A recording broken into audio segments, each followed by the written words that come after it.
Hello everyone, আমার YouTube চ্যানেলে তোমাদের সবাইকে স্বাগত জানাই। আশা করি তোমরা সবাই সুস্থ আছো, ভালো আছো। আজকে আমি তোমাদের সাথে তোমাদের চাঁদের পাহাড়ের 10 নম্বর পরিচ্ছেদটা আলোচনা করব। ভিডিওটাকে কেউ স্কিপ না করে পুরো দেখতে থাকো। দেখো, সেদিন সে রাত্রিও কেটে গেল। শঙ্কর এখন দুঃসাহসে মরিয়া হয়ে উঠেছে। যদি তাকে প্রাণ নিয়ে এ ভীষণ অরণ্য থেকে উদ্ধার পেতে হয়, তবে তাকে ভয় পেলে চলবে না। দুদিন সে কোথাও না গিয়ে তাঁবুতে বসে মন স্থির করে ভাববার চেষ্টা করলে সে এখন কি করবে। হঠাৎ তার মনে হলো অ্যালভারেজের সেই কথাটা, সলসবেরি। এখান থেকে পূর্ব দক্ষিণ কোণে আন্দাজ 500-600 মাইল। সলসবেরি দক্ষিণ রোডেশিয়ার রাজধানী সলসবেরি। যে করে হোক পৌঁছতেই হবে তাকে সলসবেরিতে। সে এখনও অনেক দিন বাঁচবে, তার জন্মকোষ্ঠীতে লেখা আছে। এ জায়গায় বেঘরে সে মরবে না। তাহলে কি বলছে যে সেদিন সে রাত্রিও কেটে গেল। শঙ্কর এখন দুঃসাহসে মরিয়া হয়ে উঠেছে। যদি তাকে কি বলছে, প্রাণ নিয়ে এই যে অরণ্য সেখান থেকে উদ্ধার পেতে হয়, তবে কিন্তু তাকে ভয় পেলে চলবে না। দুদিন সে কোথাও না গিয়ে কি বলছে, তাঁবুতে বসে মন স্থির করে ভাববার চেষ্টা করলো যে সে এখন কি হবে। হঠাৎ তার মনে হলো যে অ্যালভারেজ একটা কথা বলেছিল। কথাটা কি ছিল? কথাটা ছিল সলসবেরি। এবার সলসবেরি হচ্ছে এখান থেকে পূর্ব দক্ষিণ কোণে আন্দাজ কত, মানে মোটামুটি একটা ধরে নেওয়া হচ্ছে যে অ্যাপ্রক্স সেটা 500-600 মাইল। সলসবেরি কি? দক্ষিণ রোডেশিয়ার রাজধানীর নাম যদি বলা হয় যে তাহলে দক্ষিণ রোডেশিয়ার রাজধানীর নাম কি? দক্ষিণ রোডেশিয়ার রাজধানীর নাম হচ্ছে সলসবেরি। এটা আমরা জানতে পারলাম। এবার বলছে যে পৌঁছাতেই হবে তাকে সলসবেরিতে। সে এখনও, এবার যদি এই লাইনটা তুলে কোশ্চেন দেওয়া যে সে এখনও অনেক দিন বাঁচবে, তার জন্মকোষ্ঠীতে লেখা আছে। কার জন্মকোষ্ঠীতে এখানে লেখা আছে? শঙ্করের জন্মকোষ্ঠীতে লেখা আছে যে সে অনেক দিন বাঁচবে। এই জায়গায় বেঘরে সে মরবে না। আগেকার দিনে জন্মকোষ্ঠী করা হতো, সেটা থেকে কি হতো আমরা অনেক কিছু জানতে পারতাম। তো সেই রকমও শঙ্করেরও করা আছে। শঙ্কর সেটার বেসিকেই এটা বলছে। তারপরে দেখো, শঙ্কর ম্যাপগুলো খুব ভালো করে দেখলে। কি বলছে? শঙ্কর ম্যাপগুলোকে ভালো করে দেখলো। এখানে পর্তুগিজ লেখা নেই, দেখো লেখা আছে পর্তুগিজ গভর্নমেন্টের ফরেস্ট সার্ভের ম্যাপ। 1873 সালের রয়্যাল মেরিন সার্ভের তৈরি উপকূলের ম্যাপ। ভ্রমণকারী স্যার ফিলিপো ডি ফিলিপের ম্যাপ। এ বাদে আলভারেজের হাতে আঁকা ও জিম কাটারের সইযুক্ত একখানা জীর্ণ বিবর্ণ খসড়া নকশা। শঙ্কর ম্যাপগুলো তাহলে কি দেখছি আমরা যে শঙ্কর ম্যাপগুলো খুব ভালো করে দেখে নিয়েছে। পর্তুগিজ গভর্নমেন্টের ফরেস্ট সার্ভের ম্যাপ। তাহলে কি ম্যাপ দেখো, পর্তুগিজ গভর্নমেন্টের ফরেস্ট সার্ভের ম্যাপ। 1873 সালে রয়্যাল মেরিন সার্ভের তৈরি উপকূলের ম্যাপ। তাহলে এটা একটা পেলে। আর একটা 1873 সালের রয়্যাল মেরিন সার্ভের তৈরি উপকূলের ম্যাপ। ভ্রমণকারী স্যার ফিলিপো ডি ফিলিপের ম্যাপ। তাহলে ম্যাপগুলোকে দেখো ভালো করে। এ বাদে বলছে এগুলো তো আছে, এছাড়া কি আছে? আলভারেজের হাতে আঁকা। তাহলে একটা হলো, আর একটা হচ্ছে জিম কাটারের সইযুক্ত একখানা জীর্ণ বিবর্ণ খসড়া নকশা। আলভারেজ বেঁচে থাকতে সে এইসব ম্যাপ বুঝতে একবারও ভালো করে চেষ্টা করেনি। এখন এগুলো বোঝার ওপর তার জীবন মরণ নির্ভর করছে। তাহলে আলভারেজ যখন বেঁচে ছিল তখন সে এগুলো বোঝার জন্য চেষ্টা করেনি, কিন্তু এখন যখন সে মারা গেছে তখন কিন্তু এইগুলোর জন্য সে উতলা হয়ে উঠেছে। কারণ এই ম্যাপগুলো বোঝার ওপর কিন্তু তার জীবন মরণ নির্ভর করছে। সলসবেরি সোজা রাস্তা বার করতে হবে। এ স্থান থেকে সহজ রাস্তা বার করতে হবে। সলসবেরি সহজ একটা রাস্তা বার করতে হবে। এ স্থান থেকে তার অবস্থিতি বিন্দুর দিক নির্ণয় করতে হবে। রিক্টার্স বেল্ট অরণ্যের এ গোলক ধাঁধা থেকে তাকে উদ্ধার, তাহলে কোথা থেকে উদ্ধার পেতে হবে দেখো, রিক্টার্স বেল্ট অরণ্যের এই যে গোলক ধাঁধা সেখান থেকে তাকে উদ্ধার পেতে হবে। সবই এই ম্যাপগুলোর সাহায্যে। তাহলে আমরা এটা পড়ে বুঝতে পারলাম যে এই যে এখানটা আমাদেরকে বলছে যে এই যে এইখানটা দেখো, এই যে তার এখন এই যে ম্যাপগুলো বলছে বোঝার ওপর তার জীবন মরণ নির্ভর করছে। কেন? কার? কার জীবন মরণ নির্ভর করছে? শঙ্করের। কেন নির্ভর করছে? যে এই ম্যাপগুলো দেখে কিন্তু তাকে সলসবেরির একটা সহজ পাথ বার করতে হবে। এটা যদি বার করতে না পারে, রিক্টার স্কেলে দেখো অরণ্যের গোলক ধাঁধা থেকে কিন্তু এই ম্যাপ দেখেই তাকে উদ্ধার করতে হবে, তাহলে তো সে সেখান থেকে বেরোতে পারবে না। এখান থেকে বেরোতে না পারলেই তার মরণ, আর এখান থেকে বেরোতে পারলে তার জীবন। সেই জন্য এখানে জীবন মরণ এই যে ম্যাপগুলো তার উপর নির্ভর করছে সবই। যার জন্য এই ম্যাপ যদি ম্যাপগুলো না বোঝে তাহলে তো সে সেখান থেকে বেরোবার কোনো সহজ পথ খুঁজে পাবে না। সেই জন্যই কিন্তু এটা খুবই ইম্পর্টেন্ট জিনিস তার কাছে। অনেক দেখবার শোনবার পরে ও বুঝতে পারলে এই অরণ্য পর্বতমালার সম্বন্ধে কোনো ম্যাপই বিশেষ কিছু দেওয়া নেই।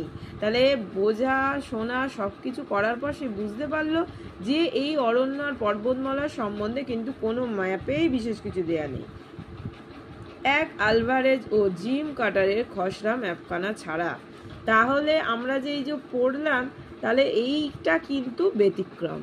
তাহলে এতে কিছু কিন্তু দেয়া আছে। এই যে বলা হলো যে কোন মানে এই ম্যাপগুলো, এই যে ম্যাপগুলো আমরা পড়লাম, এই ম্যাপগুলোতে কিছু দেয়া নেই, কিন্তু আমরা দেখতে পাচ্ছি যে পরে যেটা আমরা পড়লাম যে এই যে আলভারেজের হাতে আঁকা ও জিম কাটারের সংযুক্ত একখানা জীর্ণ বিবর্ণ খসড়া আঁকা একটা ম্যাপ সেইখানে কিন্তু আছে। যার জন্য বলা হয়েছে এই দুটো ছাড়া এগুলোতে কিন্তু সেরকম কিছু দেয়া নেই। তাও এত সংক্ষিপ্ত এবং তাতে এত সাংকেতিক ও গুপ্ত চিহ্ন ব্যবহার করা হয়েছে যে শঙ্করের পক্ষে তা প্রায় দুর্বোধ্য। কারণ এদের সব সময়ই ভয় ছিল যে ম্যাপ অপরের হাতে পড়লে পাছে আর কেউ এসে ওদের ধনে ভাগ বসায়। তাহলে দেখো কি বলছে যে এটা এতটা, এই যে ম্যাপগুলো এতটা সংক্ষিপ্ত দেয়া ছিল কেন, যে তাতে এত মানে তারা যদি এখানে বলছে সাংকেতিক মানে কিছু কিছু সংকেত তারা গুপ্ত চিহ্ন ব্যবহার করতো যাতে তারা নিজেরা বুঝতে পারে। কেননা দেখো এবার যেগুলো ব্যবহার করতো সেটা বলছে শঙ্করের পক্ষে তাটা দুর্বোধ্য, মানে তার কাছে সেটা জানা তার কাছে সেটা দুর্বোধ্য ছিল, সেটা খুবই কষ্টযোগ্য, সেটা অত ইজি ছিল না। কারণ এদের সব সময় ভয় ছিল। তারা কেন এইভাবে মানে এরকম সাংকেতিক ও গুপ্তচিহ্ন ব্যবহার করতো যাতে সেটা তারাই বুঝতে পারে, অন্যরা সেইভাবে না বুঝতে পারে। কেননা তারা ভয় করতো যে এই ম্যাপ যদি অন্যের হাতে পড়ে তাহলে কি করবে, তারা এসে তাদের যে ধন সম্পত্তি আছে সেটাতে ভাগ বসাবে। সেই জন্য তারা কিন্তু এখানে বিশেষ কিছু লেখেনি, তারা এই ম্যাপের মধ্যে কি করতো, সাংকেতিক আর গুপ্ত চিহ্ন ব্যবহার করত। তারপরে দেখো চতুর্থ দিন শঙ্কর সে স্থান ত্যাগ করে আন্দাজ মতো পূর্ব দিকে রওনা হলো। তাহলে কবে রওনা হলো? চতুর্থ দিন শঙ্কর কিন্তু সেই স্থান ত্যাগ করে আন্দাজ মতো পূর্ব দিকে রওনা হলো। যাবার আগে কিছু বনে ফুলের মালা গেঁথে আলভারেজের সমাধির উপর অর্পণ করলে। বুশক্রাফট বলে একটা জিনিস আছে। তাহলে দেখো কি বলছে যে বুশক্রাফট বলে একটা জিনিস আছে, সুবিস্তীর্ণ বিজন মানে নির্জন যেটাকে বলে, গহন অরণ্যানীর মানে অরণ্য বন জঙ্গল যেটা মধ্যে ভ্রমণ করবার সময় এ বিদ্যা জানা না থাকলে বিপদ অবশ্যম্ভাবী, মানে বিপদ আসবেই। কি বলছে, বুশক্রাফট বলে একটা জিনিস আছে, খুব মানে বিস্তীর্ণ নির্জন একদম যেখানে গভীর অরণ্য, সেই মধ্যে তুমি ভ্রমণ করছো, তো সেই বিদ্যাটা যদি না থাকে তাহলে তোমার কিন্তু বিপদ আসবেই। আলভারেজের সঙ্গে এতদিন ঘোরাঘুরি করার ফলে শঙ্কর কিছু কিছু বুশক্রাফট শিখে নিয়েছিল। তবুও তার মনে সন্দেহ হলো যে এই বন একা পাড়ি দেওয়ার যোগ্যতা সে কি অর্জন করেছে? শুধু ভাগ্যের ওপর নির্ভর করে তাকে চলতে হবে? ভাগ্য ভালো হলে বন পার হতে পারে, ভাগ্যর প্রসন্ন না হয় মৃত্যু। তাহলে কি বলছে, শুধু ভাগ্যের ওপর নির্ভর করে কি তাকে চলতে হবে? ভাগ্য ভালো হলে বন পার হতে পারে, কিন্তু ভাগ্য যদি ভালো না হয়, ভাগ্য যদি প্রসন্ন না হয়, তাহলে কি হবে? মৃত্যু। দুটো তিনটে ছোট পাহাড় সে পার হয়ে চলবে। বন কখনো গভীর কখনো পাতলা, কিন্তু বৃহৎ বৃহৎ বনস্পতির আর শেষ নেই। শঙ্করের জানা ছিল যে দীর্ঘ এলিফ্যান্ট ঘাসের জঙ্গল এলে বুঝতে হবে যে বনের প্রান্ত সীমায় পৌঁছানো গিয়েছে। তাহলে কি করে বুঝবে? দেখো শঙ্করের জানা ছিল যে দীর্ঘ এলিফ্যান্ট যখন ঘাসের জঙ্গল এলে বুঝতে হবে যে বনের প্রান্ত সীমানায় পৌঁছে গিয়েছে, কারণ গভীর জঙ্গলে কখনো এলিফ্যান্ট বা টুসক ঘাস জন্মায় না। কিন্তু এলিফ্যান্ট ঘাসের চিহ্ন নেই কোন, শুধুই বনস্পতি আর নিচু বনজ। প্রথম দিন শেষ হলো নিবিড়তর অরণ্যের মধ্যে। শঙ্কর জিনিসপত্র প্রায় সবই ফেলে দিয়ে এসেছিল। কেবল আলভারেজের ম্যালডিকার রাইফেলটা, অনেকগুলো টোটা, জলের বোতল, টর্চ, ম্যাপগুলো, কম্পাস, ঘড়ি, একখানা কম্বল ও সামান্য কিছু ঔষধ সঙ্গে নিয়েছিল।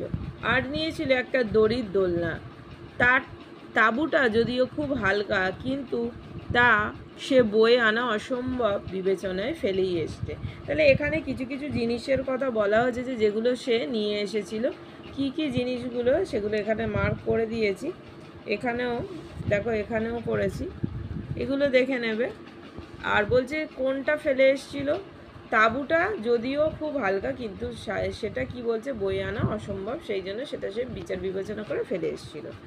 দুটো গাছের ডালে মাটি থেকে অনেকটা উঁচুতে সে দড়ির দোলনা টাঙালে এবং হিংস্র জন্তুর ভয়ে গাছতলায় আগুন জ্বালালে। তাহলে দুটো গাছের ডালে কি বলছে, মাটি থেকে অনেকটা উঁচুতে সে দড়ির দোলনা টাঙালো এবং হিংস্র জন্তুর ভয়ে গাছতলায় আগুন জ্বালালো। দোলনায় শুয়ে বন্দুক হাতে জেগে রইল, কারণ ঘুম অসম্ভব। একে ভয়ানক মশা তার ওপর সন্ধ্যার পর থেকেই গাছতলায় কিছু দূরে গিয়ে একটা চিতাবাঘ যাতায়াত শুরু করলে। গভীর অন্ধকারে তার চোখ জ্বলে যেন দুটো আগুনের ভাটা। শঙ্কর টর্চের আলো ফেললে পালিয়ে যায়, আবার আধ ঘন্টা পরে ঠিক সেইখানে দাঁড়িয়ে ওর দিকে চেয়ে থাকে।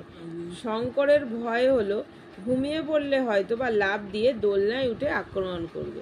তো দেখো এখানে কি বলছে, দুটো গাছের ডালে মাটি থেকে অনেকটা উঁচুতে সে কি করলো, সে দড়ির দোলনা টাঙালো এবং হিংস্র জন্তুর ভয়ে গাছতলায় আগুন জ্বালালো। তো কাদের ভয়ে সে গাছতলায় আগুন জ্বালালো? এই যে হিংস্র জন্তু, তাদের ভয়ে সে গাছতলায় আগুন জ্বালালো। দোলনায় শুয়ে বন্দুক হাতে জেগে রইল, কারণ ঘুম অসম্ভব। কেননা আমাদের একটা কোনো কমফোর্টেবল পরিবেশ না হলে আমরা ঘুমোতে পারি না। সে এমনি হিংস্র জন্তুর থেকে সে ভয়ের জন্য দেখো সে কিন্তু আগুন জ্বালিয়েছে। তো দোলনায় শুয়ে সে বন্দুক হাতে জেগে রইল, কেননা ঘুম, এই সিচুয়েশনে ঘুম আসা অসম্ভব।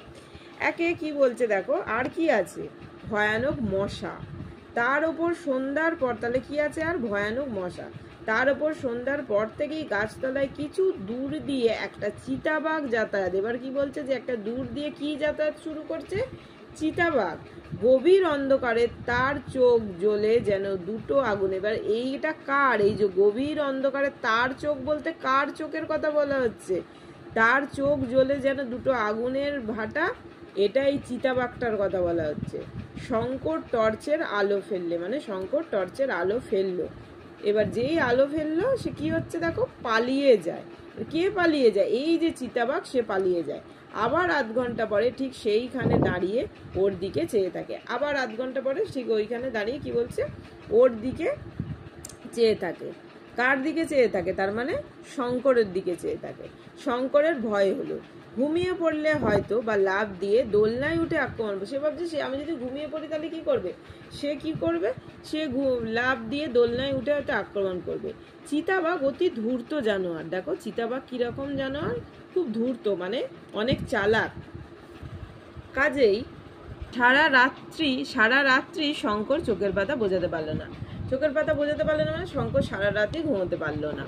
তার উপর চারধারে নানা বন্য জন্তুর রব। তাহলে শুধু যে সেই কারণে সেটা তো না, চারিদিকে বন্য জন্তুর আওয়াজ শুনছে, সে চিৎকার শুনছে। একবার একটু তন্দ্রা এসেছিল, মানে একবার তার একটুখানি ঘুমের তন্দ্রা এসেছিল, হয়তো চোখ লেগে গিয়েছিল। এরকম সময় দেখো হঠাৎ কাছেই কোথাও একদল বালক বালিকার খিলখিল হাসির শব্দে তন্দ্রা ছুটে গিয়েও চমকে জেগে উঠল। ছেলে মেয়েরা হাসে কোথায়? সে ভাবছে এইরকম একটা পরিবেশে মানে বালক বালিকা ছেলে মেয়েদের হাসির আওয়াজ পাচ্ছে, সেটা আবার কোথায়? সে যেন চমকে উঠল। এক জনমানবহীন অরণ্যে বালক বালিকাদের যাতায়াত করা বা এত রাত্রে হাসা উচিত নয় তো। পরক্ষণেই তার মনে পড়ল এক জাতীয় বেবুনের ডাক ঠিক ছেলেফুলের হাসির মতো শোনায়। তাহলে দেখো কাদের ডাক? বেবুনের ডাক কিন্তু ছেলেফুলের হাসির মতো শোনায়। আলভারেজ একবার গল্প করেছিল। তাহলে সেটা সে কি থেকে জানতে পেরেছিল? আলভারেজ কিন্তু একবার গল্প করেছিল। প্রভাতে মানে সকালবেলা ভোরের দিকে সে গাছ থেকে নেমে রওনা হলো। বৈজ্ঞানিকেরা যাকে বলেন ফ্লাইং ব্লাইন্ড, তাহলে বৈজ্ঞানিকরা কি বলে? Flying blind. সে সেইভাবে বনের মধ্য দিয়ে চলেছে, সম্পূর্ণ ভাগ্যের ওপর নির্ভর করে দু চোখ বুজে। এই দুদিন চলেই সে সম্পূর্ণভাবে দিকভ্রান্ত হয়ে পড়েছে, আর তার উত্তর দক্ষিণ পূর্ব পশ্চিম জ্ঞান নেই। সে বুঝলে কোন মহারণ্যের দিক ঠিক রেখে চলা কি ভীষণ কঠিন ব্যাপার। তোমার চারপাশে সব সময় গাছের গুড়ি অগণিত অজস্র, তার লেখাচোকা নেই।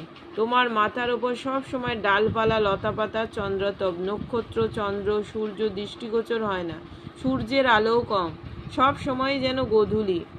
ক্রোশের পর ক্রোশ যাও, ওই এক ব্যাপার। এদিকে কম্পাস অকোজো, কি করে দিক ঠিক রাখা যায়? তাহলে এখানে কোনোটাই যেন ঠিক নেই। বলছে যে দেখো সবসময় তুমি দেখছে গাছের গুড়ি, যেটাও অগণিত, মানে গোনা যায় না, এত অজস্র, এতই গাছের গুড়ি।